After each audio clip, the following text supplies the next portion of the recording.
Të përshëndes, Mariglen. Hajde të përshëndes. Çfarë presim gjatë ditës sotme në këtë seancë të radhës? Atëherë se përket çështjes së rendit të ditës, ditën e sotme Aida, pikë kryesore është betimi i avokatit populli Endri Shabani si avokat populli pas votimit në seancën e shkuar, siç edhe ju e përmendët, me firmat e Partisë Demokratike dhe me votat e Partisë Socialiste. Dhe pikërisht për këtë çështje, sepse pritet të betohet Endri Shabani, po them parlamenti ka nisur ende pa u çel. Kjo seancë ka nisur me përplasje mes grupit parlamentar të Partisë Demokratike dhe ati socialiste. Deputetët e Partisë Demokratike do të kërkojnë që të zhvillojnë mbledhjen e tyre të grupit parlamentar brenda seancës dhe do pritet që të jetë një seancë me tension që në nisje pikërisht për këtë rend të dite dhe nisur nga eksperienca e seancave të mëparshme në këtë sesion, por edhe sipas informacioneve nga Partia Socialiste, nga grupi parlamentar i Partisë Socialiste, nëse do të ketë tensione apo një lloj revolte nga ana e grupit parlamentar të Partisë Demokratike, mazhoranca do të kërkojnë të kalojnë menjëherë në votim dhe të kemi pra një seancë parlamentare të shpejtë dhe të mbarojnë po them në pak orë, pasi do të ketë edhe fjalë për çështje diskutimesh apo për procedurë. Pra, po themi që paraprakisht, sepse nuk ka nisur ende seanca, debatet ose diskutimet janë prezent. Besoj do të nisë për çështje minutash, por unë do t'i shfrytëzoj pra këtë kohë për të pyetur pak edhe për gjendjen e brendshme në Partinë Demokratike, se ka patur mjaft deklarata të forta në raport me Salianin, i cili duket se tashmë do të ketë një përjashtim pak nga sinjalet, mund të jetë gabuar nga Partia Demokratike, sepse akuzat ishin shumë të forta dje. Po, Mariglen. Pikërisht, po. Pra, në seancë parlamentare pritet në mbërritja e zotit Berisha, kryetarit të Partisë Demokratike. Nisja ende pa nisur, unë kam nisur në grupin, pra në regji dy video nga momenti i përplasjeve në fakt në parlament pa nisur ende kjo seancë. Ndërkohë, pas ditën e djeshme u mblodh edhe Këshilli Kombëtar i Partisë Demokratike për të diskutuar në fakt në lidhje me zgjedhjet që e 11 majit, por edhe me, po them, situatën e krijuar brenda Partisë Demokratike dhe protestën. Por ajo çfarë ndodhi ishte në fakt që zoti Berisha që në fjalën e tij pasi argumentoi se pse kishte vonuar kaq shumë mbledhjen e Këshillit Kombëtar për të bërë një analizë të zgjedhjeve, sërish e tejkaloi këtë moment duke thënë se sa i përket çështjes së analizës së zgjedhjeve dhe po them situatës në PD, do të ketë një mbledhje tjetër dhe do të diskutohen në një mbledhje tjetër dhe kaluan menjëherë në diskutimin sa i përket protestës së datës 22 dhjetor. Jo, di për çfarë po ndërpres, kur më thej që ka nisur me debate, mendova se janë këto debatet kështu normale. Tani që kanë plane tu që ke nisur pak më herët, tani po pyesja këtu regji nëse janë të sotme ose jo, se po shikoj deputet sipër tavolinave. Nuk është kaq që thjesht Korreshi, duket Balliu. Do të tentohet në një farë mënyrë të bllokohet pasi mazhoranca opozita ndjes nuk pretendon që nuk do të lejojnë që të zhvillohet betimi i Endri Shabanit si avokat populli. Pra kanë këtë strategji për të bllokuar seancën. Pikërisht. Është në këtë kuadër, kjo është edhe pika në të cilën ata kundërshtojnë mazhorancën në këtë seancë plenare. Pra do t'i përdorin gjitha mekanizmat i bie. Sinjalet i kanë dhënë që do të përdorin çdo lloj forme, po se çfarë do të shkaktojnë do ta shohim tani kur të nisi seanca. Tani më që të ndërpreva pak Mariglen, edhe në fakt neve kemi edhe eksperiencën apo rastin e betimit të ish kryeprokurores Arta Marko, e cila edhe në mes flakadanëve apo atyre tensioneve që kanë qenë në atë kohë, u betua, po them, dhe u dekretua, u kaloi kjo si procedurë. E njëjtë besoj do të ndodhë edhe sa i përket avokatit të popullit që Shabani do të betohet e mes tensioneve, por kjo procedurë do të ezaurohet ditën e sotme. Tani, që ta përmbledhat pyetjen që futasin mes, në fakt për të kuptuar si shkon sot PD-ja, se me këtë logjik ishte në sallën e kuvendit mes të çështjeve të mëdha, të rëndësishme dhe debateve të brendshme. Dje akuzat ishin të forta për Salianin. Sot, kush janë reagimet? Nisur edhe pas deklaratave të Berishës. Ka nga ata që e mbështesin, pra nga deputetët, bardhi, të tjerë, çfarë reagimi kanë patur? Sa i përket qëndrimeve ndaj zotit Saliani, kanë mbetur ato që ishin nga zoti Berisha, që u tha në fakt në konferencë, pasi edhe në mbledhjen e Këshillit Kombëtar që u zhvillua, nuk pati diskutime në këtë aspekt, pasi thash debati u orientua vetëm tek organizimi për protesten e datës 22 dhjetor të Partisë Demokratike, dhe në këtë kuadër pati një tentim që të futej në rend ditën e djeshme edhe një propozim i antarëve të Këshillit Kombëtar të Partisë Demokratike për i emërtuar prej tyre si Komisioni për Deserifikimin e Partisë Demokratike, çka ata të cilët kanë përfituar fonde, projekte nga Fondacioni Soros, apo edhe ata të cilët kanë përfituar leje ndërtimi apo tendera nga qeveria, nuk do duhet të mbajnë poste drejtuese në Partinë Demokratike. Por edhe kjo pikë është spostuar Aida, dhe çështjet kanë qenë, diskutimet kanë qenë vetëm sa i përket protestës kombëtare të Partisë Demokratike, ku në fakt sipas informacioneve që ka mundur të marrë është se zoti Berisha ka porositur edhe në një mbledhje që ka zhvilluar më pas me sekretarët dhe kryetarët e degëve që të bëjnë të gjitha takimet për të thirrur njerëz në protestë, por ajo që ka theksuar ai është se nuk është fokusi te pjesëmarrja, por kanë qenë dy opsione të cilet janë diskutuar sa i përket protestës. Opsioni i parë që protesta të zgjasë 24 orë, dhe po them opsioni i dytë më pas ka qenë që protesta të jetë për 3 ditë pa ndërprerje. Kjo nuk është vendosur ende midis këtyre dy opsioneve, por do të ketë edhe një mbledhje tjetër për ta definuar si çështje. Ta duan të rrinë 3 ditë. Por është e sigurt. Këta duan të rrinë 3 ditë e 3 net aty. Deri në 3 ditë. Po, pa ndërprerje. Pak a shumë si çadra, po çadra krijon çik më shumë kushte dhe ata rrinë më gjatë. Kurse këta i bie që do ta nisin 3 ditë dhe do të qëndrojnë aty deputetët edhe simpatizantët, ata që mund t'i bashkohen. Kjo është ideja. Ura dakord për këtë apo po e shohin? Se dje u tha 3 javë. Janë dy nga opsionet. Njëra nga këto patjetër që do të ndiqet, dhe me shumë gjast është ajo që do të qëndrojnë 24 orë, sepse ka qenë, po them, opsioni më i mbështetur në ato diskutime që janë zhvilluar brenda Këshillit Kombëtar, por edhe mes sekretarëve dhe kryetarëve të degëve që janë zhvilluar ditën e djeshme me zotin Berisha, sekretarin e përgjithshëm të PD-s dhe, po them, drejtuesit e Partisë Demokratike me nënkryetaret. Ne do ta shohim se si do të jetë kjo qëndresë 72 orëshe, po them unë tani, që këta kanë menduar nëse shkojmë drejt të këtij skenari. Ndërkohë, po brenda llojit ishin të rënda akuzat ditën e djeshme kur u tha për Suel Çelen se edhe Saliani i përgjigjet Berishës dhe Nokës.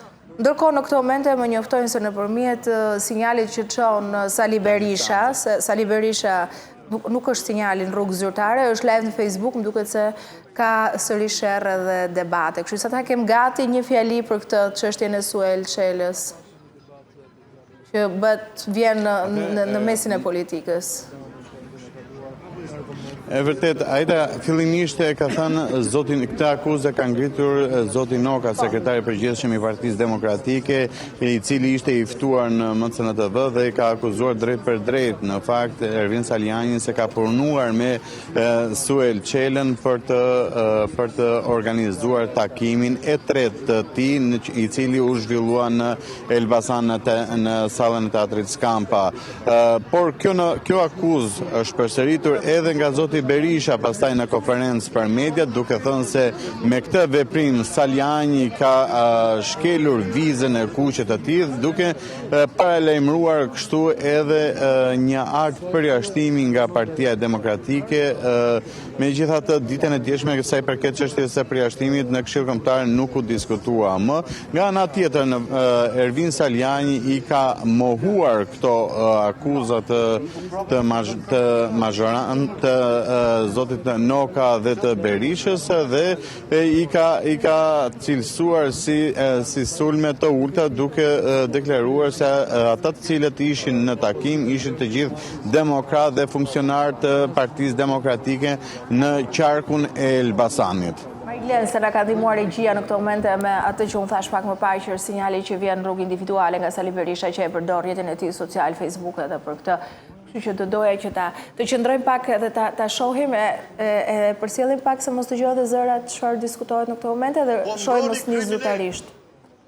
Mos prek deputet.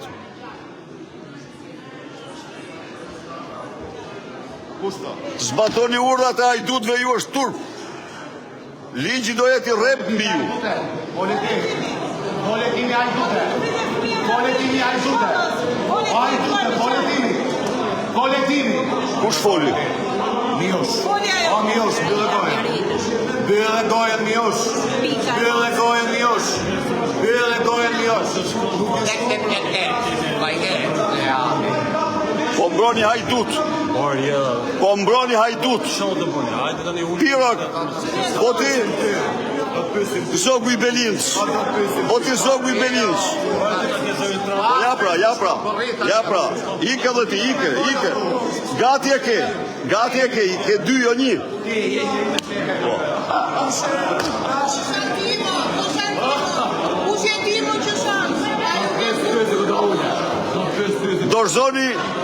Dorzoni Agasin. Dorzoni Agasin. Dorzoni Pegmarsin. Dorzoni Pegmarsin. Shkoni gjeni Agasin ju, jo të merri me deputet, shko gjeni Agasin ju. Shko silni Agasin këtu. Pegmarsin, terroristin. Shko silni Agasin këtu, terroristin. Mos u merri me deputet.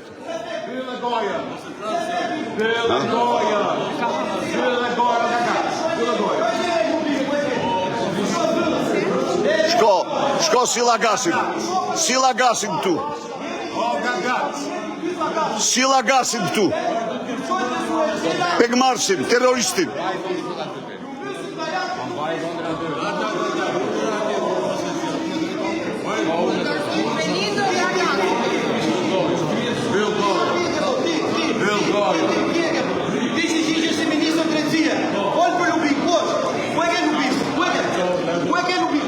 Sila gasin këtu.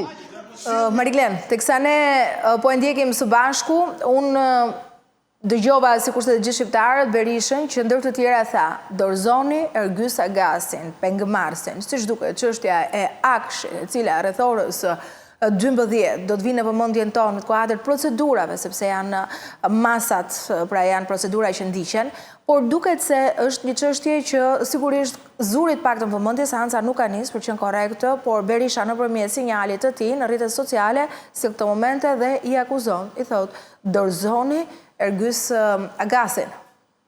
Ndër të tjera, sepse këtu kishte mini debate, diskutime.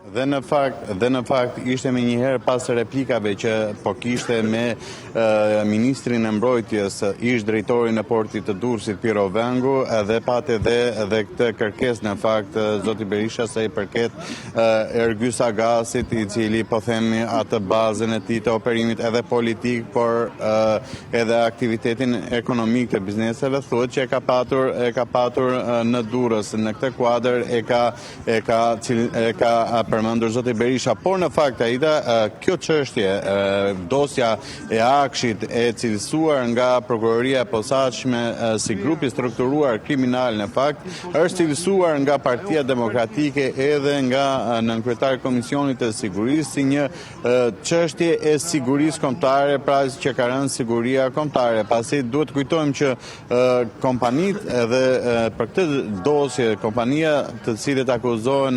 në dosjen e Spakut, ka dhe sistemet kryesore, pra kontrollon sistemet kryesore shtetërore si për kadastrën apo edhe sistemet të tjera të, po them, edhe të thesarit, dhe kur çështje kaq sensitive, siç janë informacionet e pronësisë apo edhe sa i përket transfertave të parave, menaxhohen ose ruhen, po them, në aspektin digjital nga një grupi strukturuar kriminal i etiketuar nga prokuroria e posaçme, atëherë këtu kemi të bëjmë me çështje të sigurisë kombëtare. Është deklaruar ditën e djeshme nga nënkryetari i Komisionit të Sigurisë, por edhe nga zoti Berisha është mbajtur i njëjti qëndrim sa i përket kësaj çështje dhe është denoncuar në fakt, ndaj edhe ditën e sotme është kërkuar pra prej tij që Garda e Republikës, të cilët pengonin deputetët e Partisë Demokratike që në fakt kishin shkuar tek vendqëndrimet e ministrave në atë moment, të mos merren me deputetët e opozitës, po të shkojnë dhe të gjejnë Ergys Agasin, një nga personat i cili akuzohet në dosjen e Spak se ka marrë peng një prej biznesmenëve i cili do të përfshirej në tender dhe në mënyrë që ky të mos bënte ankimim të procedurës, e kanë marrë peng sipas dosjes gjithmonë që përmendet nga prokuroria e posaçme. Tani Berisha pasi akuzohej, po flet pra nga vendi tani po flet live nëpërmjet të njëjtit sinjal. E ndjekim shkurtimisht vendimin e regjisë, Mariklen?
Jo, ne I du të gjithë para ligjit si fëmijë. Edhe sillni Agasin këtu, që fsheh proda juaj, sillni edhe Lubin, të vazhdojnë normalisht si parlament normal. Ja, jemi, doni. Shkojnë gjëra Agasin. Levizin Bjaka.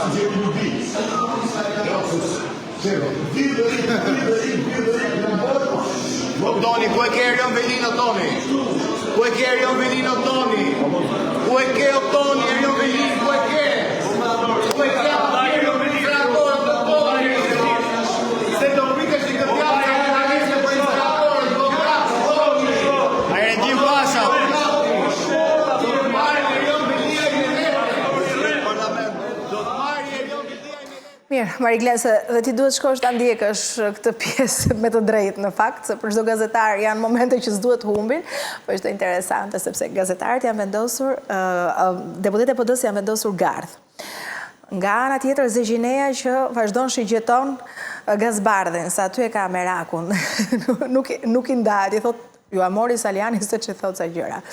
E tjetër Berisha vazhdon me të tijat që janë pjesë e denoncimeve. Dhe për Toni Gogun kishte një pyetje, se po e përshkruaj pak atë që dëgjuam se nuk dëgjohet mirë. Ku e keni Erion Veliajin? Pra kështu ka nisur, se kur do të nisë zyrtarisht, do ta shohim së bashku, dhe a do të kthehet një herë normalitet, se rrezikon që ndoshta fuzëndri të mbyllur pro kundër miratohet, por kështu që unë po të falenderoj për momentin që të shkosh dhe ti ta ndjekësh, nëse ke diçka mund ta shtosh, po? Mbetet për të parë në fakt sepse duke qenë se deputetët e opozitës kanë zënë vendet e ministrave pra të qeverisë aty, nuk dihet nëse kjo seancë do të nisë fillimisht dhe pastaj që të kemi një procedurë të përshpejtuar për avokatin e popullit, pastaj dhe për gjithë rendin e ditës. Po ashtu ditën e sotme ka pasur në fakt në rendite edhe një mocion me debat 120 minuta të dedikuara, por me gjas nuk do të organizohet. Do të kemi sërish besoj në komunikim, se fokus do tjetë atje. Për momentin falenderoj, Mariklen.